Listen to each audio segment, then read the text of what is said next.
ఇర్మియా 19వ అధ్యాయము. యెహోవా ఈలాగు సెలవిచ్చుచున్నాడు.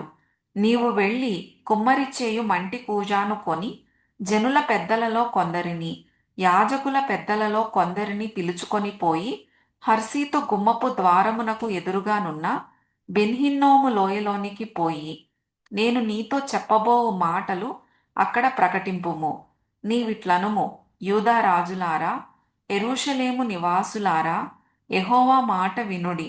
సైన్యములకధిపతియు ఇశ్రాయేలు దేవుడునగు యెహోవా ఈలాగు సెలవిచ్చుచున్నాడు.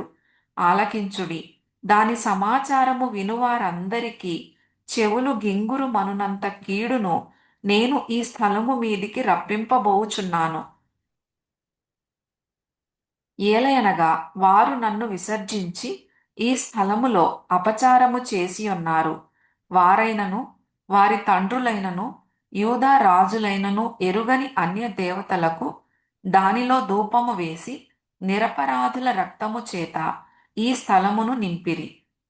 నేను విధింపనిదియు సెలవీయనిదియు నా మనస్సునకు తోచనిదియునైన ఆచారమునాచరించిరి. తమ కుమారులను దహన బలులుగా కాల్చుటకై బయలునకు బలిపీఠములను కట్టించిరి. ఇందును బట్టి యెహోవా సెలవిచ్చు మాట ఏదనగా, రాబోవు దినములలో ఈ స్థలము హత్యలోయ అనబడును గాని తోఫెతు అని అయినను బెన్హిన్నోము లోయ అని అయినను పేరు వాడబడదు. తమ శత్రువుల ఎదుట ఖడ్గము చేతను తమ ప్రాణములను తీయ వెదకు వారి చేతను వారిని కూలజేసి ఆకాశ పక్షులకును భూజంతువులకును ఆహారముగా వారి కళేబరములను ఇచ్చి ఈ స్థలములోనే యూదా వారి ఆలోచనను యెరూషలేము వారి ఆలోచనను నేను వ్యర్థము చేసెదను. ఆ మార్గమున పోవు ప్రతివాడును ఆశ్చర్యపడి దానికి కలిగిన ఇడుమలన్నిటిని చూచి అపహాస్యము చేయునంతగా ఈ పట్టణమును పాడుగాను అపహాస్యాస్పదముగాను నేను చేసెదను. వారు తమ కుమారుల మాంసమును తమ కుమార్తెల మాంసమును తినునట్లు చేసెదను.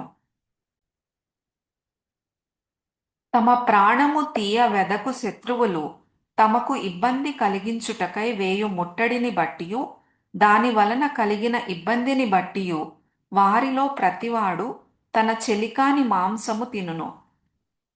ఈ మాటలు చెప్పిన తరువాత నీతో కూడా వచ్చిన మనుష్యులు చూచుచుండగా నీవు ఆ కూజాను పగలగొట్టి వారితో ఈలాగనవలెను.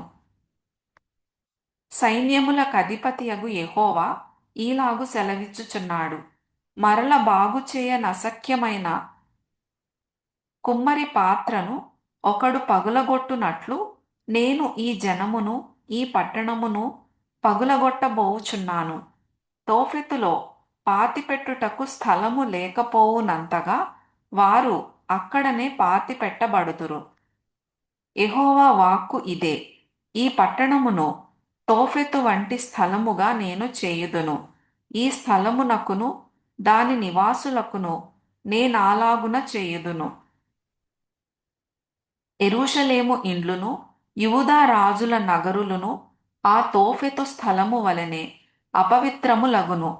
ఏ ఇండ్ల మీద జనులు ఆకాశ సమూహమను దేవతలకు ధూపము వేయుదురో లేక అన్య దేవతలకు పానార్పణముల నర్పించుదురో ఆ ఇండ్లన్నిటికీ అలాగే జరుగును. ఆ ప్రవచనము చెప్పుటకు యెహోవా తన్ను పంపిన తోఫెతులో నుండి ఇర్మియా వచ్చి యెహోవా మందిరపు ఆవరణములో నిలిచి జనులందరితో ఈలాగు చెప్పెను. సైన్యములకధిపతియు ఇశ్రాయేలు దేవుడునగు యెహోవా ఈ మాట సెలవిచ్చుచున్నాడు. ఈ జనులు నా మాటలు వినకుండా మొండికి తిరిగియున్నారు గనుక ఈ పట్టణమును గూర్చి నేను చెప్పిన కీడంతయు దాని మీదికిని దానితో సంబంధించిన పట్టణములన్నిటి మీదికిని రప్పించుచున్నాను.